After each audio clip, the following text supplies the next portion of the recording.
I'm in Sirach, Ecclesiasticus chapter 26, verse 10 down.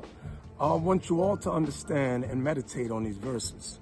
A lot of you think you know your daughters. Your daughters came into this truth. They're between the ages of 13 and 18. And you pretty much gave them a license to do whatever they wanted. What is what the Bible says? Ecclesiasticus 26, verse 10. If thy daughter be shameless, keep her in straitly, lest she abuse herself through overmuch liberty. Watch over an impudent eye, and marvel not if she trespass against thee.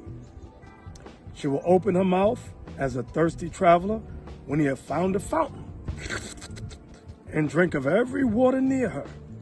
By every hedge will she sit down, and open her quiver against every arrow. Her quiver is her vagina. The arrow is the male part, the vagina, the penis. Y'all know what I'm talking about. Anyway, got a story. Want to hear it? Here it go. Sister comes in, single sister with a daughter. She got kids, no daddy at home. Anyway, she comes in all upset. She's on the verge of tears.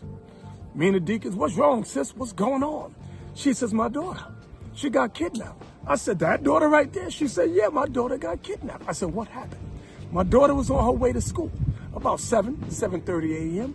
and a car pulls up beside her.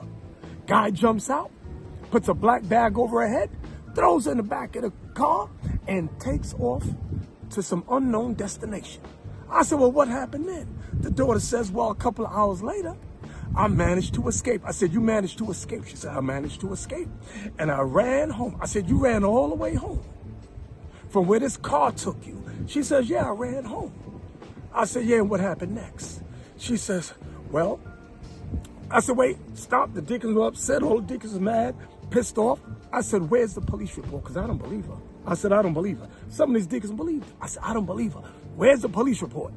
The mama says, well, the police refused. No, she says, well, she says, I'm going to get it.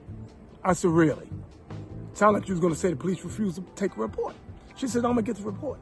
I said, oh, yeah? I said, okay, but I'm going to tell you this. I've seen this movie before.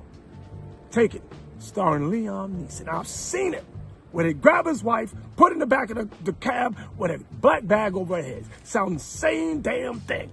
I don't believe it. Mama says, I'm going to get the police report. I said, you get the police report. Next week, Mama comes in. I said, where's the police report? She said, can I talk to y'all upstairs? We all go upstairs. We have a seat. What happened? She says, well, during the interim, is that a word? Interim. The principal calls me down to my daughter's school. Asks me to sit down and look at a video. Video shows my daughter going into an empty classroom and 3 other boys going behind her. Minutes later, well, maybe 20 minutes later, all the boys come out zipping up their pants. I said, didn't I tell you about this? I said, and what happened to the police report? She said, well, the police, like you said, refused to take the report because they didn't believe her. Ain't no daddy at home. You brothers, sisters with daughters, y'all better watch those kids because a lot of them ain't right. Meditate on them scriptures, all right?